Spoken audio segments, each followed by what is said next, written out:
বিচ্ছিন্ন সংঘর্ষ অনিয়মের অভিযোগের মধ্যে তৃতীয় ধাপে ৮৭ উপজেলায় ভোট গ্রহণ শেষে চলছে গণনা। ব্যালট পেপার ছিনতাইয়ের পর স্থগিত করা হয়েছে চট্টগ্রামের পটিয়ার একটি কেন্দ্রের ভোট গ্রহণ। বগুড়া সদরে ৮টি কেন্দ্র দখলের অভিযোগে তুলেছেন দুজন চেয়ারম্যান প্রার্থী। আর সিলেটের বিয়ানীবাজারের একটি কেন্দ্রে ব্যালট ছিনতাই এবং জাল ভোটে বাধা দেওয়ার মারধরের শিকার আনসার সদস্য। আটক করা হয়েছে ৫ জনকে। নির্বাচনের এই বিষয় নিয়ে আমরা কথা বলবো। আমাদের সাথে সরাসরি যুক্ত হয়েছেন স্থানীয় সরকার বিশেষজ্ঞ ডক্টর তোফায়েল আহমেদ এবং আছেন নরসিংদী থেকে আমাদের সহকর্মী কাউসারা চৌধুরী কুমু। ডক্টর তোফায়েল আহমেদ, আপনাকে স্বাগত। আপনি আমাদের সাথে থাকুন। শুরুতে আমরা একটু আমাদের সহকর্মীর কাছ থেকে আজকে সারাদিনের ভোটের সার্বিক চিত্র একটু সংক্ষেপে জেনে নেব। কুমু, আজকের ভোট আপনি কেমন দেখলেন? যেখানে আছেন সেই অভিজ্ঞতাটি জানবো। আর খুব সংক্ষেপে ৩ ধাপে যে নির্বাচন হচ্ছে, আপনি একেবারে কেন্দ্রগুলোতে থেকে দেখেছেন, সবগুলো মিলে ভোটারদের মধ্যে আগ্রহ কেমন দেখেছেন আপনি? ধন্যবাদ। আমি যেহেতু আজকে সারাদিন থেকেছি নরসিংদী জেলার শিবপুর উপজেলায়, এখানে দুটি উপজেলায় ভোট হওয়ার কথা থাকলেও একটি উপজেলায় যেহেতু ভাইস চেয়ারম্যান প্রার্থী মৃত্যুবরণ করেছেন খুনের ঘটনা হওয়ার কারণে সেই উপজেলায় কিন্তু ভোট বন্ধ করে দিয়েছে নির্বাচন কমিশন। এখন আজকে যে উপজেলাটিতে ভোট হয়েছে সেটি হচ্ছে শিবপুর উপজেলা। আমি এই মুহূর্তে রয়েছি একটা কেন্দ্রে, ভারতকান্তি সরকারি প্রাথমিক বিদ্যালয়। এখানে আসলে ইতিমধ্যে ফলাফল ঘোষণা করা হয়েছে। আমি একটু এইটুকু বলে দিতে চাই যে এই মুহূর্তে ফলাফল ঘোষণা করা হয়েছে। প্রায় এই কেন্দ্রটিতে ২৫০০ মতো ভোট ছিল, ২৫৬২, তার মধ্যে ৭৭০ ভোট কাস্ট হয়েছে। এই ৭৭০ ভোটের মধ্যে ৭০০ ভোটই পেয়েছেন কাপপিচ মার্কায় যিনি প্রতিদ্বন্দ্বিতা করেছিলেন চেয়ারম্যান প্রার্থী, তিনি ফেরদৌসী ইসলাম। তিনি কিন্তু এখানকার যে নরসিংদী ৩ আসনের সংসদ সদস্য সিরাজুল ইসলামের সহধর্মিণী, তিনিও ভোটের মাঠে ছিলেন। এবং যদিও আওয়ামী লীগ শুরু থেকে বলে আসছে যে তাদের নিজেদের আত্মীয় স্বজন এবং পরিবারের কেউ হলে তারা যেন ভোটের মাঠ থেকে সরে দাঁড়ায়, এখানে সবচেয়ে বড় প্রমাণ যে নিজের ঘরের মানুষ এবং এমপির সহধর্মিণী তিনি নিজেই আসলে আজকে হয়তো জয়ের পথে। আমরা যে কয়টি কেন্দ্রের ফলাফল পেয়েছি তিনি এগিয়ে আছেন বেশ কয়েকটিতে, যদিও এই এলাকাটি তার ছিল না, তারপরেও তিনি কিন্তু ৭৭০ ভোট কাস্ট হয়েছে, এর মধ্যে ৭০০ ভোটই পেয়েছেন। এতে এখান থেকে বোঝা যায় যে আসলে এখানে একটি কতটুকু ক্ষমতার প্রয়োগ হয়েছে। অথবা একই সাথে যেহেতু আরও চেয়ারম্যান পদের প্রার্থীও ছিলেন আরও ৩ জন, সেক্ষেত্রে ৪ জনের হাড্ডাহাড্ডি লড়াই হওয়ার কথা ছিল। আমরা সকাল থেকে যেটি পর্যবেক্ষণ করেছি, কেন্দ্রে কেন্দ্রে গিয়েছি, আমরা কিন্তু সেভাবে ভোটার উপস্থিতি, ভোটের যে দীর্ঘ লাইন, স্থানীয় সরকারের নির্বাচনগুলো যে মানুষের উৎসব মুখর যে পরিবেশ হয় সেই পরিবেশ কিন্তু দেখিনি। আপনারা এখন এই মুহূর্তে দেখতে পাচ্ছেন ফলাফল জানার জন্য মানুষের যে আগ্রহ, এই আগ্রহ কিন্তু সারাদিন আমরা ভোটের মাঠে দেখিনি, ভোট দিতে এসে দেখিনি। এবং শুধু তাই নয় যে আমরা প্রথম দ্বিতীয় ধাপেও ঠিক একই অবস্থা দেখেছি। যদি আমরা তুলনামূলকভাবে বলতে চাই, প্রথম এবং দ্বিতীয় ধাপের চেয়ে বড়জোর তৃতীয় ধাপে কিছুটা সংখ্যক মানুষের উপস্থিতি, ভোটারের উপস্থিতি বেড়েছে। অর্থাৎ মানুষের যে ভোটের আগ্রহ সেটি কমেছে। আমরা স্থানীয় সরকারের আরও বিগত নির্বাচনগুলোতে দেখেছি এই ধরনের ভোটারের উপস্থিতি নেই। এবং আমরা অনেকের কাছে জানতেও চেয়েছিলাম যে অনেকে জিজ্ঞেস করেছিলাম তারা ভোট দিয়েছেন কিনা, অনেকে উত্তর দিয়েছেন ভোট কেন্দ্রের পাশে থেকেও, তারপরেও তিনি ভোট কেন্দ্রে যাননি এবং ভোটটি দেননি। শেষ মুহূর্তে বলেছেন হয়তো দিতে যাব। আদৌ তারা ভোট দিয়েছিলেন কিনা সেই ব্যক্তিগুলো যাদেরকে জিজ্ঞেস করেছেন সেটাও একটি জানার বিষয়। মানে ভোট পড়ার হার কম হওয়ার অন্য একটি কারণ এটি, আগ্রহের কিছুটা অভাব আপনি দেখেছেন।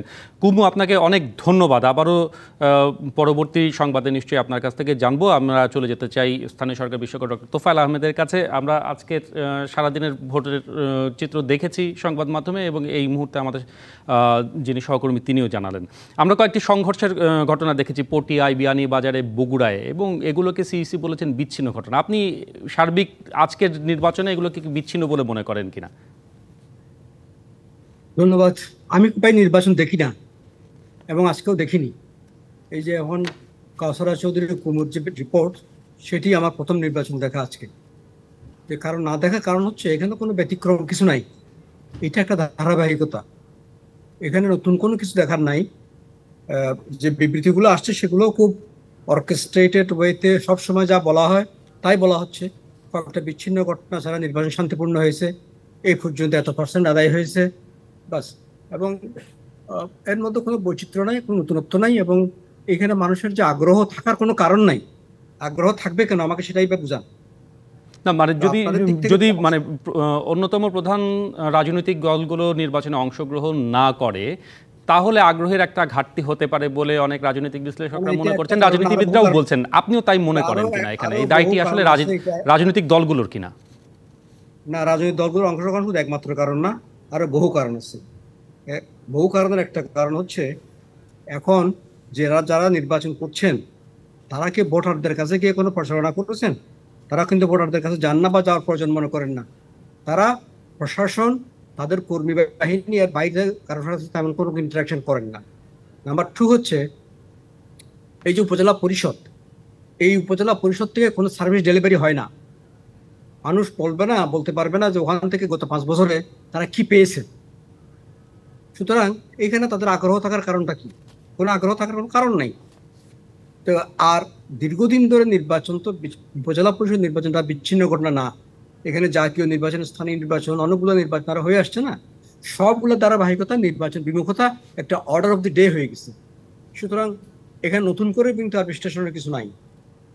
আরেকটি বিষয় ডক্টর তোফায়েল আহমেদ, আমরা দেখছি যে যারা নির্বাচনে অংশ নিচ্ছেন প্রার্থীদের মধ্যে, বিশেষ করে ক্ষমতাসীন দলের মধ্যে স্বজন ফ্যাক্টর একটি বিষয় হয়ে দাঁড়িয়েছে।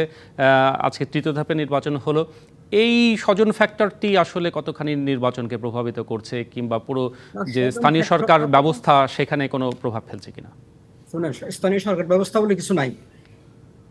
এটা একটা নির্বাচন ব্যবস্থা আছে, স্থানীয় সরকার ব্যবস্থা ঠিক আগের মতো নাই, ওই জায়গায় নাই। এটা স্বজন মডেলটা কেন আসছে?